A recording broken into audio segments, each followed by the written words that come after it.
Hello, this is your news reporter Michael Gaylord reporting right here on the poofter News. On our first news report, a hunky bloke was fined £80 for dropping his speedos on the floor in the middle of a public street and was caught by the litter police.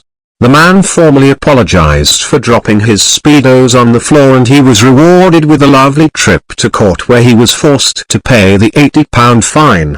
Our correspondent Heather is now currently having an exclusive interview with the man known as Jeff. Over to you, Heather. Thank you, Michael. I am currently here with Jeff right now to discuss this unfortunate incident. So Jeff, tell me exactly what happened that day when you were caught dropping your speedos on the floor. Well, I was out shopping with my friend Joe and we both brought a pair of speedos each along with some other stuff, and after we paid for the speedos, I forgot to bag mine.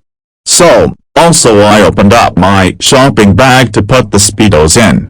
They accidentally fell out of my hands, and that was when two guys in suits came walking over and announced that they were the litter police and that I had committed the offense of littering, and I apologized and said it was an accident, but they didn't believe me. So then I was taken to court despite that I had picked the speedos up from the floor straight away, and they damn well saw me do it because I was picking them up as they came over. But no. They had to force me to pay the fine, and I don't see what the big deal is. Speedos are not even litter. Litter is something like an empty bag of potato chips or an empty soda can. If I did litter something like that, I would understand why I was being fined, but for fuck's sake. Getting fined for dropping a pair of speedos. Ridiculous. Well, thank you for sharing that with us, Jeff. Okay, back to you, Michael Gaylord.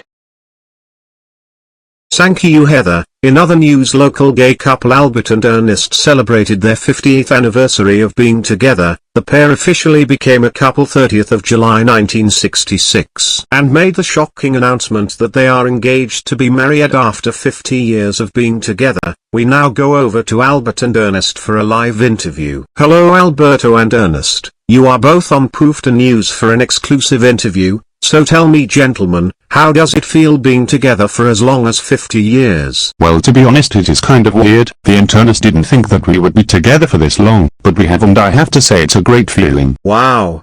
And may I ask why you decided to get married after 50 years? Why didn't you get married when you first got together? Well, back in the 60s, gay marriage wasn't exactly approvable, and not many people approved of the fact that me and Albert were a gay couple, but we didn't give a shit. And we still don't give a shit, and we've been together for 50 years, and I said fuck it, let's get hitched. Albert, who gives a crap if we are a pair of 70-year-old queers? So Ernest, I'm guessing that it was you are the one who proposed. Damn right I did. I took out the gold ring, got down on one knee and said, Albert, will you do me the great honor of being my husband? Didn't I, darling? Yes, you did, and I gladly accepted. I love you, Ernest, my beloved. I love you too, Albert. Thank you, Albert and Ernest. Unfortunately, that is all we have time for on today's poofter News. Next week, we will be having an exclusive interview with a homosexual squirrel, and I be doing a bungee jump in a mankini for gay charity. Well, that's all from me, Michael Gaylord. Thanks for watching and see you next time on poofter News.